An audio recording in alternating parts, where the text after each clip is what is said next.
All right, welcome back. Today, we're going to tackle the wild, complicated world of modern athletic training. If you've ever looked at an elite athlete and wondered how did they do that? Well, a huge part of the answer is hidden in the way they train. So let's get into it. I mean, look at this. It's a total alphabet soup of jargon. You've got your HIIT, your BFR, your BET. It's enough to make your head spin, right? If you're feeling a little overwhelmed by all this, trust me, you are not alone. Performance science is just exploding with all these new methods, and every single one of them promises to give you that extra edge. So it all boils down to this one simple question. With all these fancy acronyms and complicated protocols, what's really going on here? What's the thing that actually pushes performance forward? That is exactly what we're going to unpack today. We're going to cut right through all that noise and find a little bit of clarity. To make sense of this, well, this training labyrinth, we really need a framework. So instead of getting bogged down in the tiny details of every single method, let's try to organize them by what they're actually trying to do. Think of it like we're building a performance toolkit. And it turns out pretty much every advanced training idea you hear about fits neatly into one of three main buckets. First, you've got the stuff that builds your core physical abilities. Your strengths, your speed, your endurance. Second, you have training that puts the body under very specific, intentional stress to force it to adapt. And third, and this is the really wild, cutting-edge stuff, you have methods designed to forge a stronger, tougher brain. So let's start with that first one, building the engine. For years, the big debate was always strength versus endurance. Could you be massively strong and have the engine to go fast for a long, long time? Well, modern training says, yeah, you can. In fact, you have to be. See, generating power used to be looked at in two separate ways. Over here, you had traditional strength training, lifting heavy stuff to build raw, maximal force. And over there, you had plyometrics for that explosive, springy power. The new way of thinking isn't about picking one or the other. It's about figuring out how to intelligently combine the best of both worlds. And that combination, it's got a name: concurrent training. Now, for a long time, people thought this was a bad idea. The theory was that the fatigue from lifting heavy would get in the way of your endurance gains, and the other way around. But modern concurrent training is the science of programming both so they actually help each other, letting an athlete get stronger without gassing out their engine. And check this out to see just how incredibly precise this has gotten. This study looked at two groups doing the exact same exercises. The only difference was something called velocity loss. Basically, it's a measure of how tired you're getting. Once the bar starts moving a certain percentage slower, you stop the set. The 15% group stopped early, doing 177 total reps. Their goal was pure quality explosive movement. But the 45% group? They pushed way deeper into fatigue, cranking out 401 reps to get the biggest possible training stimulus. It's the same workout, but with completely different outcomes. Okay, so building a bigger, better engine is one part of our toolkit.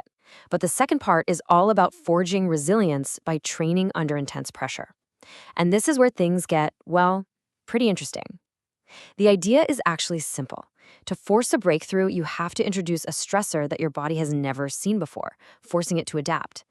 Take a look at this number, 34.6 degrees Celsius. That's about 94 degrees Fahrenheit.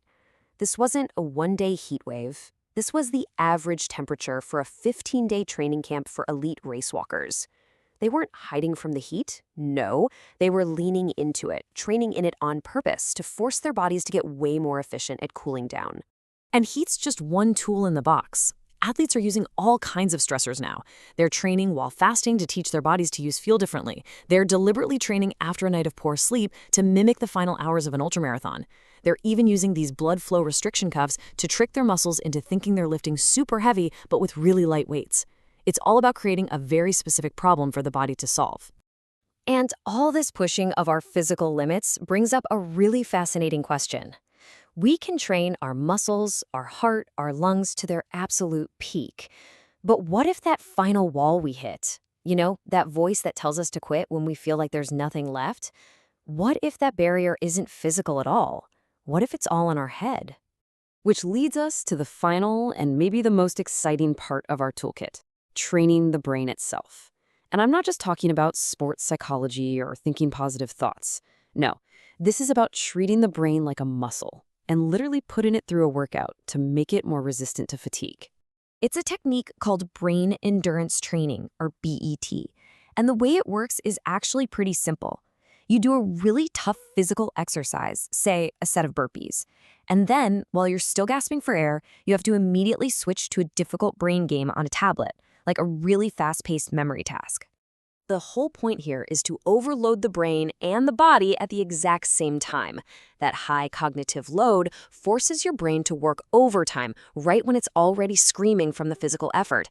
And what's amazing is that over time, this actually trains your brain to perceive that same physical work as easier.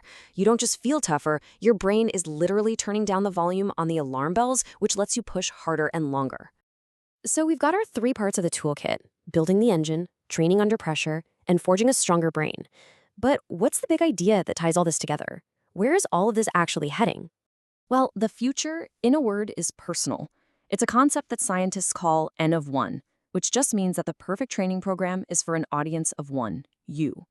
All these tools we've talked about, the velocity trackers, the heat training, the brain training, they aren't supposed to be a one-size-fits-all solution.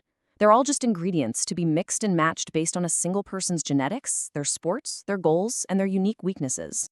So really, the big takeaway from all this cutting-edge sports science isn't some magic workout or one secret protocol that beats all the others. It's more like a cookbook.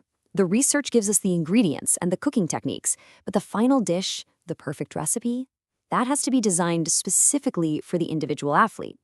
And that kind of leaves us with a final question to think about. Whether you're a professional athlete or just someone who loves to train, it's worth asking yourself, are you just following a generic recipe you found online somewhere? Or are you starting to learn which ingredients from that cookbook actually work best for you?